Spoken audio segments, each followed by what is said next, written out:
Le bonjour et la bienvenue à toutes et tous. Aujourd'hui, j'aimerais revenir sur un événement qui s'était passé fin 2018 et qui m'avait pour le moins profondément marqué, pour pas dire vraiment choqué. Et c'était celle de voir de jeunes adolescents voir des enfants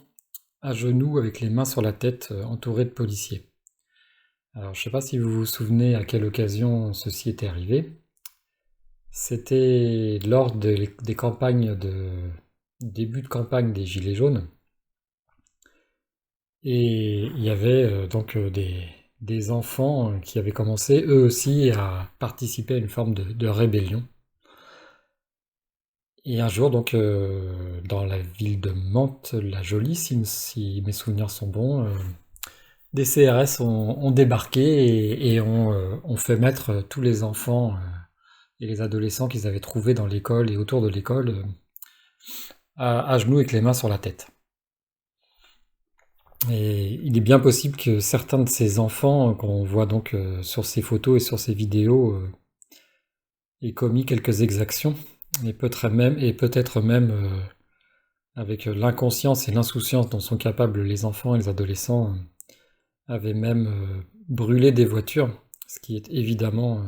totalement et absolument inadmissible dans tous les cas, parce que quel parent pourrait ainsi cautionner que son enfant ait participé à la destruction du véhicule d'un de ses voisins ou de quelqu'un de sa ville, personne qui serait néanmoins si éloignée des possibles injustices commises par un gouvernement ou un État. Donc il est évident qu'il fallait condamner toute forme de violence et de destruction. Néanmoins, l'image de ces écoliers en rang, agenouillés et les mains sur la tête avait marqué nos esprits, avec cette lourde impression pour ma part d'humiliation collective et qui reste ancrée à ma mémoire. Je me suis demandé à ce moment-là, en 2018, si le bras armé de l'État ne tenait pas à nous montrer sa force et sa capacité à nous soumettre, et pas que les enfants, et nous aussi adultes.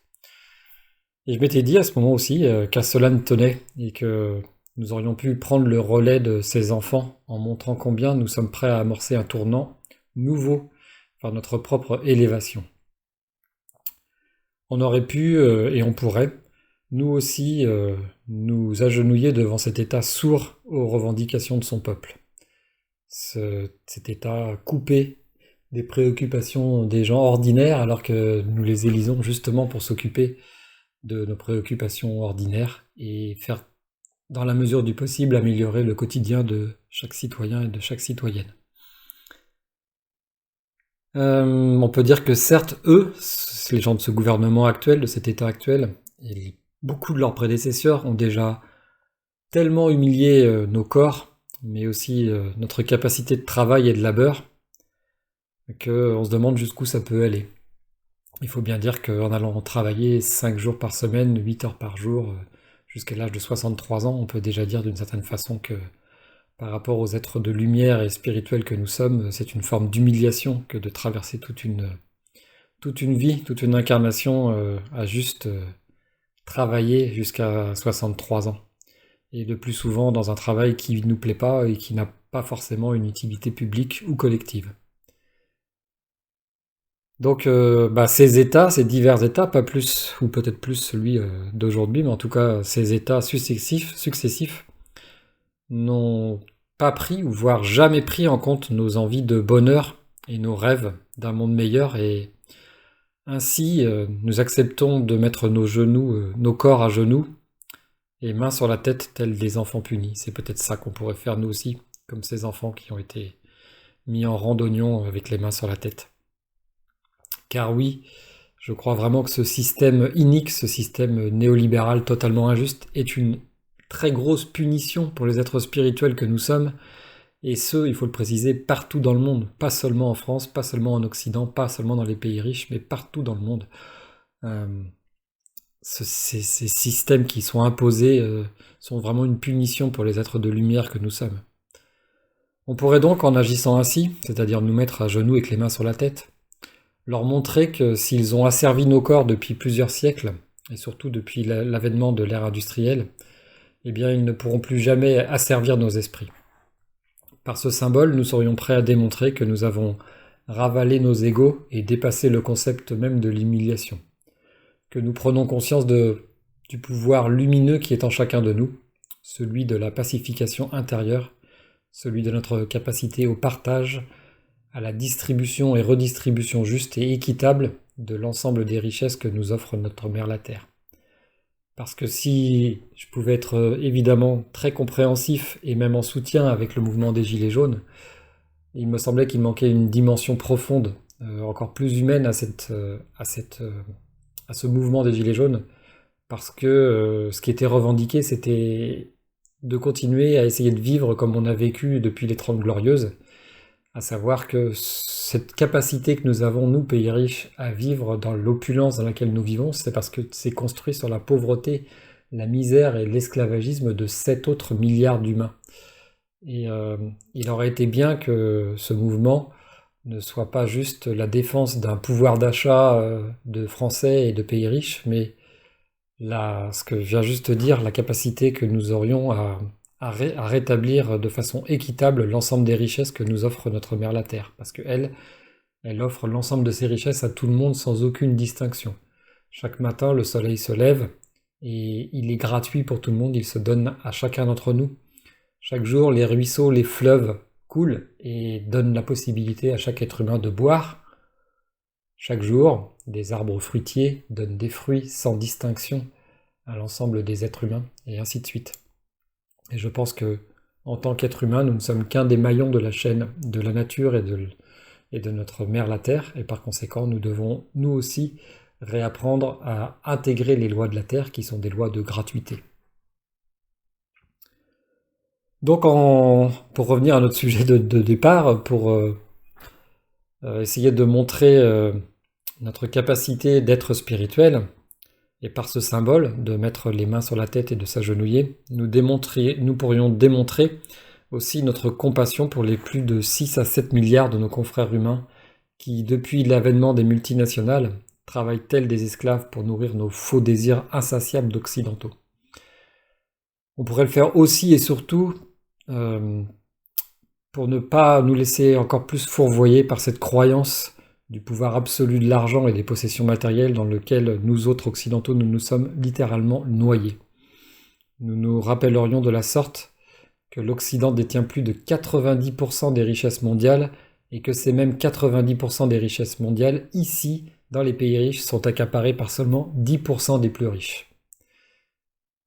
Mais comment donc nos revendications et nos demandes pourraient-elles demeurer justes si nous ne faisons que réclamer la restitution de ces 90% à nous seuls occidentaux,